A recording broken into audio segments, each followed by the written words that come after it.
કાકરા ફીરા તો પપ્પા બીજું ઓલા બે ખાટું અલે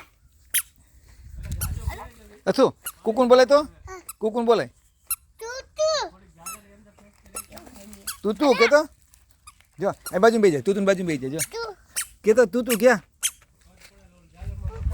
કુકુ ખાવ ક્યાં કુકુન ખવડે